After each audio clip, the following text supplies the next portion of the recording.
Students, chemistry का first chapter start करते हैं। Chemical reaction and equations chapter का नेम है। बहुत इजी चैप्टर है फर्स्ट चैप्टर। इसका बेसिक पार्ट 9th का बहुत इंपॉर्टेंट है। Formation of chemical formulas means आप केमिकल फार्मूला कैसे फॉर्म करते हो, ठीक है। अगर वो सेक्शन 9th का बहुत अच्छा है, स्ट्रॉन्ग है, तो आप ये केमिकल रिएक्शन वाला चैप्टर बहुत इजीली कैच कर जाओगे। इसमें बैलेंसिंग केमिकल रिएक्शन बेसिकली जो 10th में आता है वो मैंने 9th में भी आपको करवाया है। How to complete and balance the chemical reaction basic वापस से थोड़ा सा हम करेंगे चैप्टर के साथ। लेकिन अभी इस चैप्टर का आउटलाइन यानी मैप देख लेते हैं कि बेसिकली इस चैप्टर में है क्या। अगर आप बोर्ड के और एनसीईआरटी की बुक देखोगे तो वहाँ पर बहुत सारी चीज़ें स्कैटर्ड दी हुई होती है। स्कैटर्ड मतलब आपको इस टॉपिक वाइज हर चीज़ को कंक्लूड करना पड़ेगा कि हमें चैप्टर एक टॉपिक है तो उसको कितना पढ़ना है और कैसे पढ़ना है। तो ये जो पूरा चैप्टर है इसके टॉपिक्स मैंने डिवाइड कर दिए 3 पार्ट्स में, जिसमें फर्स्ट पार्ट है रिएक्शन एंड इक्वेशन, ठीक है। सेकेंड पार्ट है टाइप्स ऑफ केमिकल रिएक्शन, बहुत इंपॉर्टेंट है, और इफेक्ट्स ऑफ केमिकल रिएक्शन। उसके कुछ एग्जांपल्स होते हैं जिसमें हमारी बुक में 2 एग्जांपल दिए हुए हैं इफेक्ट ऑफ केमिकल रिएक्शन के, corrosion and rancidity. According to this year this chapter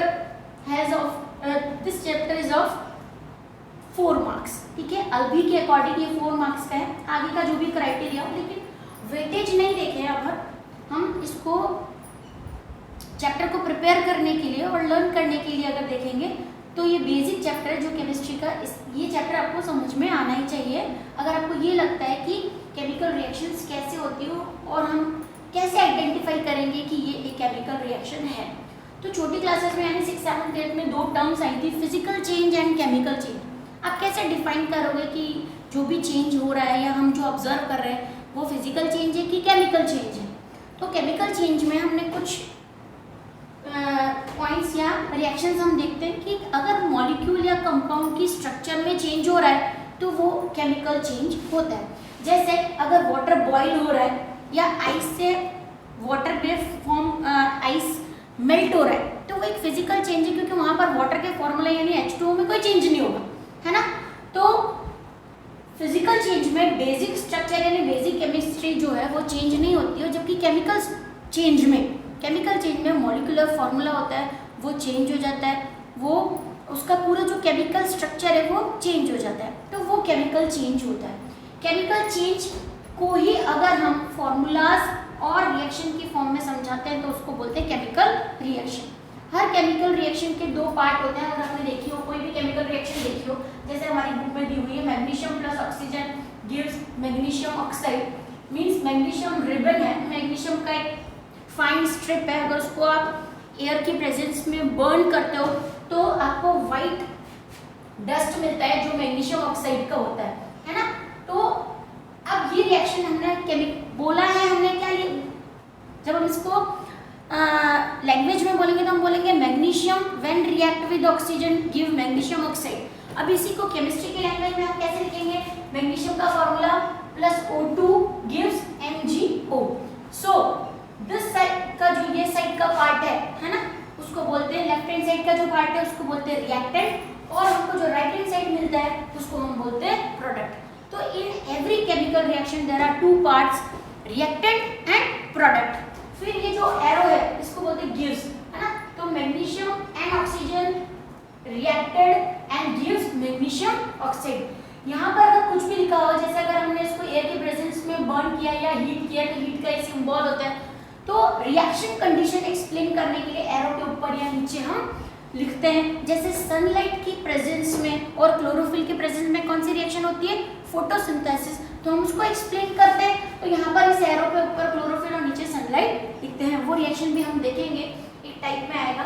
तो अगर बेसिकली केमिकल रिएक्शन को एक्सप्लेन और राइट करना हो, जैसे फर्स्ट पार्ट है writing, how to write a chemical reaction, आपको फॉर्मूलाज लिखने हैं। रिएक्टेंट अगर 2 या 2 से ज़्यादा है तो उनको आप लेफ्ट हैंड साइड पे लिखोगे, और वो रिएक्शन करके प्रोडक्ट बनाएंगे उनको आप राइट हैंड साइड पे लिखोगे, ठीक है। तो राइटिंग अ केमिकल रिएक्शन सबसे पहला कंसेप्ट है।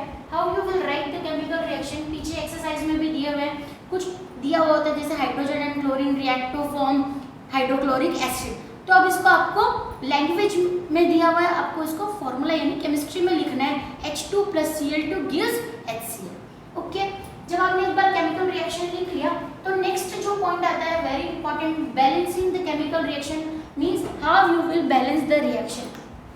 बहुत ज़्यादा डिटेल में हमने 9th में किया हुआ है, लेकिन फिर भी मैं छोटा छोटा बेसिक आपको इसमें समझाऊंगा और जो भी रिएक्शन आएगी उसको हम बैलेंस करते हुए जाएंगे। बैलेंसिंग का मतलब होता है राइट हैंड साइड और लेफ्ट हैंड साइड यानी रिएक्टेंट और प्रोडक्ट के जो मॉलिक्यूल्स हैं और एटम्स हैं उनको एग्जैक्टली नंबर में सेम करना है।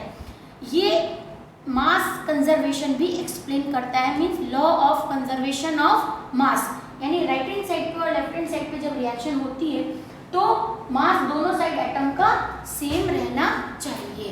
तो अगर मान लो जैसे अभी सिंपल सी रिएक्शन हमने अभी लिखी थी Mg + O2, इसी की बात करते हैं तो हम ये देख लेते हैं कि सारे एटम बैलेंस है या नहीं है। देखो यहाँ पर मैग्नीशियम, इसके आगे कोई भी नंबर लिखा हुआ नहीं है, ये 1 है।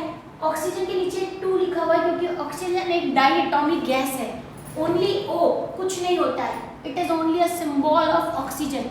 तो ऑक्सीजन एग्जिस्ट कैसे करता है, O2 की फॉर्म में यानी डाई एटॉमिक फॉर्म है। तो O2 को लिखा हमने यानी मैग्नीशियम ने ऑक्सीजन गैस से रिएक्शन किया है और मैग्नीशियम ऑक्साइड बनाया है। अब मैग्नीशियम ऑक्साइड जब बना तो देखो Mg 1 है और O 1 है, यानी ऑक्सीजन बैलेंस नहीं है। यहाँ पर ऑक्सीजन 2 है और यहाँ पर 1 है, तो हम इसको 2 करने के लिए यहाँ पर नंबर नहीं लगा सकते। बैलेंसिंग के लिए हमेशा जो नंबरिंग होती है वो मॉलिक्यूल या कंपाउंड के हमेशा फ्रंट में लगती है ना। तो यहाँ पर हमने ऑक्सीजन को बैलेंस करने के लिए 2 लगा दिया। अब देखो 2 मैग्नीशियम का भी हो गया और 2 ऑक्सीजन का भी हो गया, लेकिन यहाँ पर मैग्नीशियम कितना था 1, तो इसको भी बैलेंस करने के लिए 2।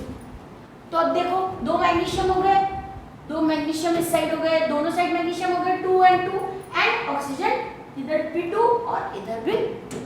तो सिंपल वे है, ये बहुत सिंपल रिएक्शन है, इसी से आप प्रैक्टिस कर सकते हो बैलेंसिंग की, बहुत ज़्यादा कॉम्प्लिकेटेड नहीं है। मैंने 9th में बहुत सारी कॉम्प्लिकेटेड रिएक्शंस बैलेंस करना सिखाया है, कंप्लीट करना भी सिखाया है, ठीक है। तो हम जैसे जैसे चैप्टर बढ़ेगा इसमें बैलेंसिंग फिर से एक बार रिवाइज कर लेंगे। नेक्स्ट पार्ट पे आते हैं, हो गया राइटिंग केमिकल इक्वेशन और chemical reaction. Next balancing chemical equation and reaction. So balancing का एक रूल याद रखना है कि दोनों साइड नंबर ऑफ एटम्स आपको काउंट कर करके बहुत स्मॉल नंबर से शुरुआत करते हैं, 2 3 से भी बैलेंस होना शुरू होता है, फिर बहुत सारे दूसरे नंबर जो होते हैं वो इनबैलेंस हो जाते हैं, फिर उनको भी कंसिडर करके, तो ये प्रैक्टिस से आ जाता है बैलेंसिंग। नेक्स्ट टॉपिक है जो इसमें दिया हुआ एक छोटा सा पॉइंट कि अगर कोई केमिकल रिएक्शन हो रही है तो आपको कैसे पता चलेगा कि केमिकल रिएक्शन हो रही है। जब विजुअली अगर आप देखते हो तो आपको ये पता लग जाएगा कि केमिकल रिएक्शन हो रही है। इसका एक सिंपल घर में डोमेस्टिक यूज में जो हम एग्जांपल लेते हैं वो है formation of curd from milk. आप देख सकते हो उसको कि पहले मिल्क कैसा था और अभी कर्ड कैसा है, उसका टेस्ट भी चेंज हो गया, उसका टेक्सचर भी चेंज हो गया और उसकी केमिस्ट्री भी चेंज हो गई है, मतलब वो शुगर से एसिड बन गया। Now in a chemical change what you will observe और what you will observe in a chemical reaction. अगर किसी की रिएक्शन में उसकी स्टेट में चेंज होता है, मतलब वो सॉलिड से लिक्विड हो जाता है या लिक्विड से गैस हो जाता है ना, तो कई चीज़ें होती है जो हम फॉर्म तो लिक्विड करते हैं लेकिन वो थोड़े से टाइम के बाद अपने आप सॉलिडिफाई हो जाती है, तो वो भी एक केमिकल चेंज यानी केमिकल रिएक्शन को रिप्रेजेंट करता है। फिर होता है चेंज इन टेम्परेचर, बहुत इजी एग्जांपल है। अगर किसी रिएक्शन में जैसे कोई सॉल्यूशन लिया आपने, उसमें आपने कुछ डाला है, सॉल्ट डाला, और आप देखोगे कि जो कंटेनर है वो हॉट हो गया है या थोड़ा सा कूल हो गया है, यानी वहाँ पर रिएक्शन में टेम्परेचर में चेंज हुआ है। तो अगर टेम्परेचर चेंज होता है तो भी वो केमिकल रिएक्शन होती है। इसका एक बहुत इजी एग्जांपल, अगर आप डिटर्जेंट को अपनी पाम पे लेते हो या हाथ पे लेते हो और थोड़ा सा वाटर ड्रॉप करते हो उसमें, तो आप देखोगे थोड़ा सा आपको गर्म लगेगा, तो वो भी एक केमिकल रिएक्शन है। तो there is change in temperature. फिर change in colour, sometimes in chemical reaction change in colour is observe clearly. दो सॉल्यूशन आपने एकदम ट्रांसपेरेंट लिए थे, जब इन दोनों को मिक्स किया तो कुछ कलर ऑब्जर्व हो गया उसका, है ना। और गैस इवोल्यूशन, कुछ रिएक्शंस ऐसी होती हैं जिसमें जब वो रिएक्शन होती है तो कुछ गैस रिलीज होने लग जाती है। इसके दो एग्जांपल हैं। देखो एक सिंपल एग्जांपल है इनो का एग्जांपल। अगर आप इनो में वाटर डालते हो, इनो इज बाइकार्बोनेट सॉल्ट, जब उसमें वाटर ऐड करते हैं तो कार्बन डाइऑक्साइड रिलीज होती है, तो वो भी एक केमिकल रिएक्शन है जो रिप्रेजेंट करती है गैस इवोल्यूशन। ठीक है। इसके अलावा गैस इवोल्यूशन का एक एग्जांपल हमारी बुक में भी मिलेगा आपको कि जब भी कोई मेटल, एनी मेटल, मैग्नीशियम ही ले लो, रिएक्ट विद एसिड, ये हाइड्रोक्लोरिक एसिड है, 3 एसिड्स के नेम आपको लर्न रखने के हैं, hydrochloric acid, H2SO4 sulphuric acid और HNO3 nitric acid. Okay, 3 acids हैं। Whenever a metal react with acid, it forms salt and hydrogen gas is released। तो जब कोई गैस रिलीज होती है तो हम उसको ऊपर की साइड एरो बना के रिप्रेजेंट करते हैं कि ये गैस इवॉल्व हो रही है। तो कुछ रिएक्शंस में, कुछ केमिकल रिएक्शन में इवोल्यूशन ऑफ गैस होता है, जिसका एक एग्जांपल मेटल प्लस एसिड है। ठीक है, तो जब भी कोई मेटल एसिड के साथ रिएक्शन करता है तो कौन सी गैस रिलीज होती है? हाइड्रोजन। ये इंपॉर्टेंट क्वेश्चन है, कभी कभी फिल इन द ब्लैंक्स और शॉर्ट क्वेश्चन में भी पूछ लेते हैं कि which gas is released when metal react with acid. ठीक है, हमारी बुक में भी दिया हुआ है। इस मेटल में मैग्नीशियम की जगह आप कोई भी मेटल ले सकते हो, कोई भी एसिड ले सकते हो। ठीक है, जैसे जिंक ले सकते हैं, कॉपर ले सकते हैं, हर केस में आपको हाइड्रोजन गैस ही रिलीज्ड मिलेगी। ओके, सो फर्स्ट पार्ट हो गया writing and balancing chemical equation, how you will observe a chemical change और how you will observe a chemical reaction. Next very important topic है। अच्छा, हमारी बुक में balancing के स्टेप्स भी दिए हुए हैं, कोई जरूरी नहीं है कि आप वो स्टेप्स को फॉलो करो, क्योंकि कभी ऐसा क्वेश्चन नहीं पूछेंगे कि write down the steps of balancing reaction. No, आपको कोई रिएक्शन दी जाएगी और उसको बैलेंस करना ही आपके सिलेबस में है। तो आप चाहो तो वो स्टेप्स पढ़ सकते हो, लेकिन उसका कोई यूज नहीं है, आपको बैलेंसिंग अपने मेथड से ही प्रैक्टिस करना है। ओके, नेक्स्ट है very important topic types of chemical reaction. अगर आपको 10th का असाइनमेंट याद है जो हमने दिया था, बहुत सारे स्टूडेंट को अप्रिशिएट करना है मुझे, क्योंकि उन्होंने बहुत अच्छे से असाइनमेंट किया है और बहुत ज़्यादा उसमें करेक्ट है। चैप्टर अपने आप स्टूडेंट्स ने समझ लिया है ना। तो ये बहुत अच्छी बात है कि आप सेल्फ स्टडी करके और खुद उसको समझने की ट्राई कर रहे हो, लेकिन अगर आपको थोड़ा सा हेल्प मिलेगा तो और भी अच्छा प्रिपेयर कर सकते हो। Okay, so type of chemical reaction अगर आपको याद हो तो मैंने असाइनमेंट में आपको ए बी इस तरह से लिख के ये रिएक्शन समझाई थी कि A B get combined and form A B. तो यहाँ पर देखो एडिशन रिएक्शन है, सिंपल है, दो रिएक्टेंट थे, उन्होंने मिलके एक प्रोडक्ट बनाया है, तो इसको एडिशन रिएक्शन कहते हैं। बहुत सारी फॉर्म्स है इसकी, दो स्मॉल मॉलिक्यूल या दो स्मॉल कंपाउंड होते हैं, एक बड़ा कंपाउंड बनाते हैं, तो एडिशन रिएक्शन होता है। इसका केमिस्ट्री में एक और नेम है कॉम्बिनेशन रिएक्शन। ठीक है, because reactant are combined to form a product, है ना। तो यहाँ पर कॉम्बिनेशन रिएक्शन भी इसको कहते हैं। यहाँ पर एक चीज और ध्यान रखें कि हमेशा नंबर ऑफ रिएक्टेंट जो होंगे वो नंबर ऑफ प्रोडक्ट से ज्यादा होंगे, क्योंकि उन्होंने कंबाइन करके एक प्रोडक्ट बनाया है। ओके, इसका अपोजिट होता है decomposition reaction, means breakdown of molecule और कंपाउंड। अगर कोई बड़ा मॉलिक्यूल दो छोटे छोटे कंपाउंड्स या मॉलिक्यूल्स में डिवाइड हो जाता है या उसका ब्रेकडाउन हो जाता है तो उसको डिकम्पोजिशन रिएक्शन कहते हैं। इसके बहुत सारे एग्जांपल हमारी बुक में दिए हुए हैं जो हमको करने के हैं। नेक्स्ट है डिस्प्लेसमेंट रिएक्शन। ये दो टाइप की होती है, mono displacement and double displacement. Okay, double displacement and mono displacement reaction, इसके भी मैंने आपको एग्जांपल लिख के समझाया हुआ था कि अगर एक एटम को कोई दूसरा सिंगल एटम डिस्प्लेस करता है, ठीक है, तो उसको बोलते हैं मोनो डिस्प्लेसमेंट। जैसे ए बी प्लस सी, है ना। तो यहाँ पर देखो अभी ए के साथ कौन है? बी, लेकिन जब अगर मान लो सी बी से ज्यादा स्ट्रॉन्ग है या ज्यादा रिएक्टिव है तो वो ए बी को ए के साथ डिस्प्लेस कर देगा और खुद अटैच हो जाएगा, है ना। इसके लिए एक रिएक्शन कंडीशन इंपॉर्टेंट है जिस पे अभी हम आते हैं।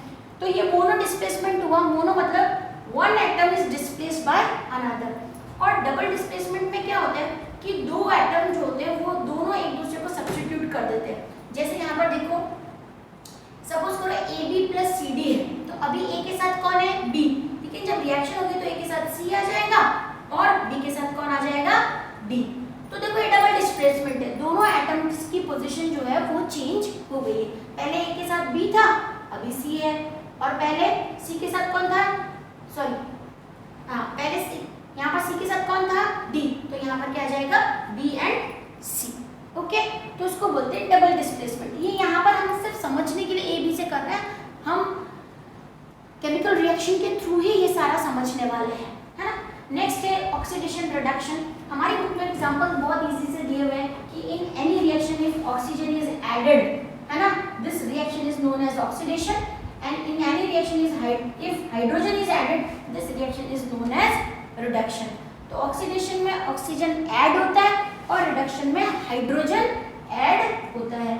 ऐसे रिएक्शंस को ऑक्सीडेशन रिडक्शन कहते हैं, ठीक है। जैसे अगर कार्बन में आप ऑक्सीजन ऐड कर देते हो तो वो CO2 बन जाता है ना। तो यहाँ पर क्या हो रहा है, कार्बन का ऑक्सीडेशन हो रहा है, ठीक है। तो ये ऑक्सीडेशन रिएक्शन है। सिमिलरली अगर कार्बन में हाइड्रोजन ऐड करते हैं तो मीथेन गैस बन जाती है, तो ये क्या हो गई, रिडक्शन है, ठीक है। तो यहाँ पर अभी हमको सिंपली इतना ही देखना है कि when oxygen is added it is known as oxidation, and when hydrogen is added it is known as reduction. Okay, so type of reaction एक इंपॉर्टेंट क्वेश्चन बनता है थियरी का 2 या 3 मार्क्स का, जिसमें डायरेक्टली पूछ सकते हैं give names of type of reaction and explain decomposition. जैसे यहाँ पे explain decomposition reaction, explain displacement reaction, ऐसा भी आ सकता है। क्योंकि डीकंपोजिशन और डिस्प्लेसमेंट में इसके कुछ सब टॉपिक्स हैं। जैसे डीकंपोजिशन है तो अगर आप किसी बड़े मॉलिक्यूल को छोटे मॉलिक्यूल से एटम में डिवाइड करना चाहते हो तो आपको कुछ रिएक्शन कंडीशन देनी पड़ेगी, जैसे उसको हीट करना पड़ेगा या उसमें कोई सॉल्यूशन डालना पड़ेगा जिसकी वजह से वो ब्रेक डाउन होगा, है ना। तो ये बहुत इंपॉर्टेंट है कि डीकंपोजिशन कौन सी रिएक्शन कंडीशन में हो रहा है। अगर मान लो आप किसी कंपाउंड को हीट करते हो, है ना, तो ऐसे डीकंपोजिशन को क्या बोलेंगे, थर्मल डीकंपोजिशन, यानी टेम्परेचर देने की वजह से बड़ा मॉलिक्यूल जो है वो छोटे कंपाउंड्स या मॉलिक्यूल में ब्रेक यानी उसका डीकंपोजिशन हुआ है in the presence of temperature, so this is known as decomposition reaction. उसी तरह से डिस्प्लेसमेंट रिएक्शन, डिस्प्लेसमेंट की हमारी बुक में जो एग्जांपल दिए हुए मोनो और डबल के, वही हमको करने के कि एक सिंपल एग्जांपल जैसे मैं आपको बता देती हूँ कि सपोज करो आप कॉपर सल्फेट लेते हो और उसकी रिएक्शन मैग्नीशियम से करवाते हो, ठीक है। अब डिस्प्लेसमेंट के लिए ये जरूरी है कि यहाँ जो मैग्नीशियम है वो कॉपर को हटा के खुद अटैच हो जाए। तो इसके लिए क्या कंपलसरी है कि मैग्नीशियम की रिएक्टिविटी कॉपर से ज्यादा होनी चाहिए, वेरी इंपॉर्टेंट, है ना। क्यों? क्योंकि इस कंपाउंड को ब्रेक करने के लिए इसमें कैलिबर होना चाहिए। अगर मैग्नीशियम कॉपर को हटाता है इसका मतलब magnesium is more reactive than copper, तो यहाँ पर मैग्नीशियम खुद सल्फेट ले लेगा और कॉपर उससे सेपरेट हो जाएगा। तो ये हो गई मोनो डिस्प्लेसमेंट रिएक्शन। क्योंकि यहाँ पर हमने ये रिएक्टिविटी का पॉइंट देखा है कि magnesium is more reactive in comparison to copper, तो यहाँ पर हमारे लिए एक इम्पॉर्टेंट टॉपिक आ जाता है जो मेटल्स वाले चैप्टर का सेक्शन है, दैट इज रिएक्टिविटी सीरीज।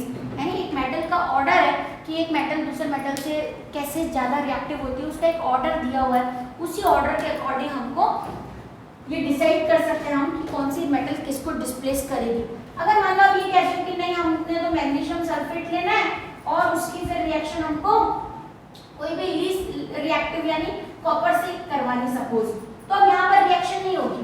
क्यों? क्योंकि मैग्नीशियम ज्यादा रिएक्टिव है, वो सल्फेट को इजीली रिलीज नहीं करेगा। तो यहाँ पर डिस्प्लेसमेंट रिएक्शन के साथ हमको एक चीज और समझ लेनी पड़ती है कि why and how metal displaces each other. Okay, oxidation reduction हो गया। ऑक्सीडेशन रिडक्शन में हमको थोड़ा सा डिटेल में इसलिए करने का है क्योंकि किसी रिएक्शन में हाइड्रोजन और ऑक्सीजन दिखाई नहीं देती है, फिर भी वो ऑक्सीडेशन और रिडक्शन होती है। तो वन बाय वन हम जब रिएक्शंस करेंगे तो उसमें ऑक्सीडेशन रिडक्शन इंडिविजुअल हमको करना है। ओके, इसी ये जो अभी इस साल जो बोर्ड का एग्जाम हुआ उसमें ऑक्सीडेशन रिडक्शन से रिलेटेड एक 1 मार्क का क्वेश्चन आया है। ये वाला था क्वेश्चन कि copper plus oxygen simple reaction थी, इसमें किसका ऑक्सीडेशन हो रहा है, तो कॉपर का ऑक्सीडेशन हो रहा है क्योंकि कॉपर में ऑक्सीजन ऐड हो रहा है। ओके, सिंपल है। Now effect of chemical reaction, बहुत सारे केमिकल रिएक्शंस के इफेक्ट होते हैं, लेकिन हमारी बुक में 2 एग्जांपल दिए हुए हैं, कोरोजन और रेनिसिडिटी। दोनों ही इंपॉर्टेंट है शॉर्ट क्वेश्चंस और थियोरेटिकल क्वेश्चन के लिए। इसमें से जो कोरोजन वाला टॉपिक है वो मेटल में डिटेल में आता है और रेनिसिडिटी है वो 1 मार्क का क्वेश्चन बनता है, डिफाइन बन जाता है या उसका एक एग्जांपल बन जाता है। दोनों ही थोड़ा सा हम इंट्रोडक्शन लिख लेते हैं। कोरोजन मीन्स अगर आप इसको सिंपल लैंग्वेज में कहते हो तो rusting of iron is an example of corrosion. अगर मेटल की सरफेस, ठीक है, ध्यान से इसको समझना है, इसमें हमने मेटल की सरफेस को बोला है, क्या क्या इन्वॉल्व होता है कोरोजन में? Surface of metal plus oxygen plus water यानी मॉइस्चर। अगर मेटल की सरफेस ऑक्सीजन और वाटर के कांटेक्ट में आती है तो उसका रस्टिंग हो जाता है, यानी वहाँ पर एक केमिकल रिएक्शन होती है, यानी ऑक्सीडेशन ही होता है एक तरह से। तो मेटल का जो सरफेस है वो डिटोरेट यानी कोरॉइड हो जाता है, जिसको आप सिंपल लैंग्वेज में रस्टिंग ऑफ आयरन कहते हो। तो मेटल की सरफेस पे अगर ऑक्सीजन और मॉइस्चर प्रेजेंट है तो ये फिनोमिना यानी कोरोजन होता है। ओके, तो ये डिटेल में आता है। फिर कोरोजन के प्रिवेंशन के मेथड यानी रेमेडीज, ये बहुत ज़्यादा इंपॉर्टेंट है और बहुत बार एग्जाम्स में पूछते हैं। उसका आप सिंपल एग्जांपल जानते हो कि आप रस्टिंग को प्रिवेंट करने के लिए मेटल की सरफेस पे क्या करते हो? वार्निशिंग करते हो या पेंट करते हो या ऑयल से ग्रीसिंग करते हो। तो ये सारी चीज़ें इंपॉर्टेंट है। आप क्या कर रहे हो एक्चुअली, उस मेटल सरफेस के ऊपर एक प्रोटेक्टिव लेयर बना रहे हो जिससे ऑक्सीजन और वाटर रिएक्शन ना करे। ओके, तो ये हो गया कोरोजन। कोरोजन में हमको 3 टॉपिक पढ़ने के होते हैं। व्हाट इज कोरोजन यानी causes of corrosion and remedies to prevent corrosion. ये टॉपिक पूरा डिटेल में जो है वो मेटल वाले चैप्टर में आएगा। नाउ रेनिस्टिविटी क्या होता है? अगर कोई भी फैट है ना, कोई भी फैट स्पेशली जो वेजिटेबल ऑयल होते हैं हमारे घर में जो हम यूज़ करते हैं, वो ऑक्सीजन के साथ रिएक्शन करते हैं और उनका ऑक्सीडेशन हो जाता है फैट्स का, तो जो ऑयल होता है खराब हो जाता है, यानी उसकी जो ट्रांसपेरेंसी होती है, ऑयल कैसा होता है? ट्रांसपेरेंट होता है जनरली, बहुत टाइम तक पड़ा रहता है, यानी बहुत टाइम तक अगर वो रखा रहे तो उसकी एयर यानी ऑक्सीजन के साथ रिएक्शन हो जाती है और उसकी जो ट्रांसपेरेंसी होती है वो थोड़ी सी खराब हो जाती है, यानी वो ट्रांसल्यूसेंट हो जाता है। इसको टर्बिडिटी कहते हैं।